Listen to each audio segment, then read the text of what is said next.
हाँ जी, नमस्कार। स्वागत है आप सभी का मेरे इस YouTube चैनल पर। हम विज्ञान विषय की जो वर्कबुक है उनके सभी दिए हुए प्रश्नों के सॉल्यूशन देख रहे हैं और आज हम कार्यपत्रक 3 के जो क्वेश्चन हैं उनको सॉल्व करेंगे। तो चलिए शुरू करते हैं। ये देखिए आपके कार्यपत्रक 3 है और जो आपके पहला चैप्टर है हमारे आसपास के पदार्थ, उस चैप्टर से संबंधित ये क्वेश्चन है। तो पहला क्वेश्चन देखिए कि पदार्थ की कितनी अवस्थाएं होती हैं। तो आप सभी जानते हैं कि पदार्थ की 3 अवस्थाएं होती हैं। तो यहाँ पर लिख लेते हैं पदार्थ की 3 अवस्थाएं होती हैं। अब 3 अवस्थाएं कौन कौन सी है भाई? पहला होती है ठोस। तो जो हम अपने आसपास देख रहे हैं, मेरे हाथ में जो पेन है ये ठोस है। ठोसों की विशेषताएं क्या है कि ये आकार में निश्चित होते हैं। ठोस को इंग्लिश में क्या कहते हैं? सॉलिड। दूसरी जो अवस्था है उसे हम कहते हैं द्रव अवस्था और इसको इंग्लिश में हम क्या कहेंगे? लिक्विड। जैसे पानी है, तेल है, ये द्रव अवस्था के उदाहरण हैं। और तीसरी जो अवस्था है वो है गैस। जैसे ऑक्सीजन, हमारे वायुमंडल में जितनी भी गैसें हैं वो गैसीय अवस्था के, इसको अंग्रेजी में भी हम गैस बोलते हैं। ठीक है, तो पहला जो क्वेश्चन है उसमें आप क्या लिखोगे कि पदार्थ की 3 अवस्थाएं होती हैं, ठोस, द्रव, गैस या सॉलिड, लिक्विड और गैस। अगला क्वेश्चन देखिए, ठोस अवस्था की कोई 3 विशेषताएं लिखिए।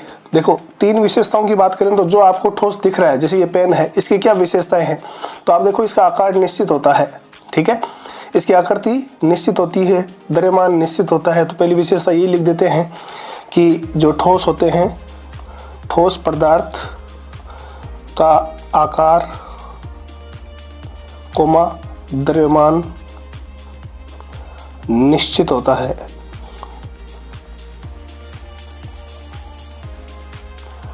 दूसरी विशेषता क्या हो सकती है कि ये जो ठोस पदार्थ होता है इनके कणों के बीच में रिक्त स्थान बहुत कम पाया जाता है। जो गैसें होती है उनके कणों के बीच में रिक्त स्थान बहुत होते हैं, उनके कण जो वो दूर दूर होते हैं। तो यहाँ हम लिखेंगे दूसरी विशेषता, ठोस पदार्थ के कणों के बीच रिक्त स्थान नगण्य होता है। नगण्य मतलब बहुत कम होता है।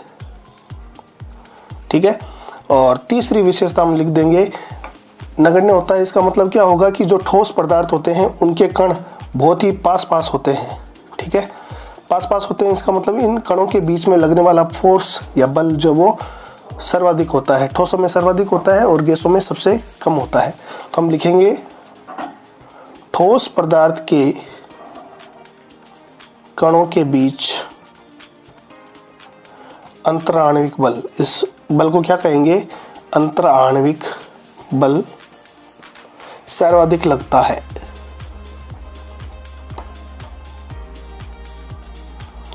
तो इस प्रकार से आप ये 3 विशेषताओं के आप इस क्वेश्चन में लिख सकते हैं। अगला क्वेश्चन देखिए, वह तापमान जिस पर ठोस पिघलकर द्रव में बदल जाता है।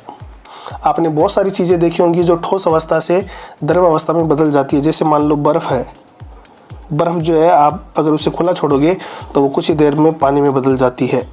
तो बर्फ जो क्या है वो ठोस अवस्था है और पानी क्या है? लिक्विड अवस्था है। तो वह तापमान जिस पर पिघलकर द्रव, ठोस जो वो द्रव में बदल जाता है उसे हम कहते हैं गलनांक। प्रत्येक ठोस पदार्थ का एक गलनांक होता है, उस पर वो वस्तु पिघल जाती है यानी गल जाती है और द्रव अवस्था में बदल जाती है। गलनांक को अगर अंग्रेजी की बात करें तो इसे कहते हैं मेल्टिंग पॉइंट। जितनी भी धातुएं होती है उन सब का गलनांक अलग अलग होता है। ठीक है, जैसे बर्फ जो है उसका गलनांक 0 डिग्री सेंटीग्रेड होता है। 0 डिग्री सेंटीग्रेड पर ये पिघल जाती है। अगला क्वेश्चन देखिए, वायुमंडलीय दाब पर वह तापमान जिस पर द्रव उबलने लगता है, यानी द्रव जो वो किस में बदल जाएगा? गैस में बदल जाएगा। जैसे उदाहरण के लिए बात करें पानी, आप पानी को उबालोगे तो वो भाप बन जाता है। ठीक है, तो इस तापमान को जिस पर द्रव गैस में बदल जाता है या उबलने लगता है उसे हम कहते हैं क्वथनांक और इंग्लिश में इसको क्या कहेंगे? Boiling point. उदाहरण याद रख सकते हो, पानी का क्वथनांक अगर आपसे पूछ ले, पानी का क्वथनांक यानी बॉइलिंग पॉइंट BP ये होता है 100 डिग्री सेंटीग्रेड। यानी जब आप पानी को गर्म करोगे तो 100 डिग्री सेंटीग्रेड पर पानी जो वो उबलने लगता है। ठीक है, अगला क्वेश्चन देखिए, ऊर्ध्वपातन की परिभाषा लिखिए। देखो, ऊर्ध्वपातन एक प्रक्रिया है, यानी प्रकृति में कुछ ऐसे पदार्थ भी पाए जाते हैं जिनको गर्म किया जाए तो ज़्यादातर क्या होता है कि पदार्थ ठोस से द्रव अवस्था में जाता है और द्रव से गैस में बदलता है। लेकिन कुछ पदार्थ ऐसे भी होते हैं जो ठोस से सीधा गैस में बदल जाते हैं। ऐसे पदार्थों को ऊर्ध्वपातज कहते हैं और इस प्रक्रिया को ऊर्ध्वपातन कहते हैं। उदाहरण याद रखना आप, कपूर जो होता है, जो हम आरती वगैरह में काम में लेते हैं कपूर, उसको आप अगर जलाओगे तो वो ठोस अवस्था में होता है और जलाने पर वो सीधा ही गैस में बदल जाता है। तो आप यहाँ क्या लिखोगे परिभाषा में, द्रव अवस्था में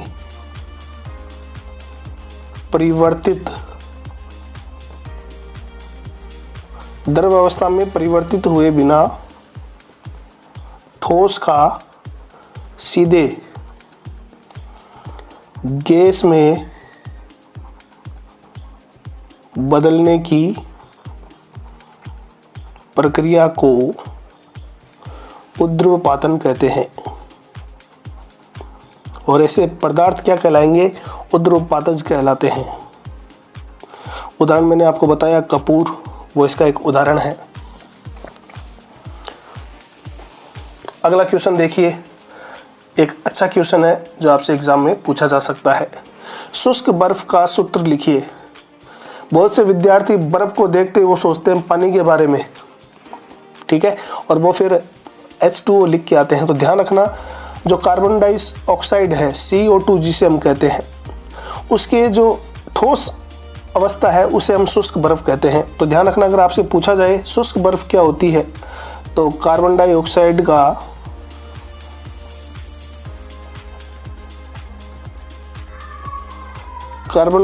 के ठोस रूप को हम क्या कहते हैं, शुष्क बर्फ कहते हैं। और इसका सूत्र क्या होगा, CO2।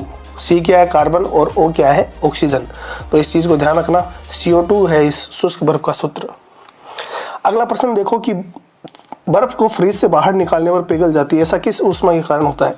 जैसे मान लो कि ये बर्फ है, ठीक है, और हम सब ने देखी हुई है, जैसे हम फ्रिज से निकालते हैं तो ये क्या करेगी, ये जो बर्फ है ये अपने आसपास का जो वातावरण है, ये वातावरण है। अब क्या होता है कि बर्फ का तापमान कम होता है और आसपास के वातावरण का तापमान ज़्यादा होता है। तो ये बर्फ क्या करती है, वातावरण से ऊष्मा को ग्रहण कर लेती है, यानी ऊष्मा को अवशोषण करती है, जिसके कारण ये बर्फ जो है वो किस में बदल जाती है, पानी में बदल जाती है या पिघल जाती है। तो आप क्या लिखोगे, बर्फ अपने आसपास के वातावरण से ऊष्मा को अवशोषित करती है, जिसके कारण बर्फ पिघल जाती है। ठीक है, तो ये आपके कार्यपत्रक 3 का सॉल्यूशन मैंने यहाँ पर किया है। आप सभी इन क्वेश्चनों को अपने वर्कबुक में ज़रूर करें और आपको आने वाले एग्ज़ाम में इनमें से बहुत सारे क्वेश्चन मिल जाएंगे। धन्यवाद।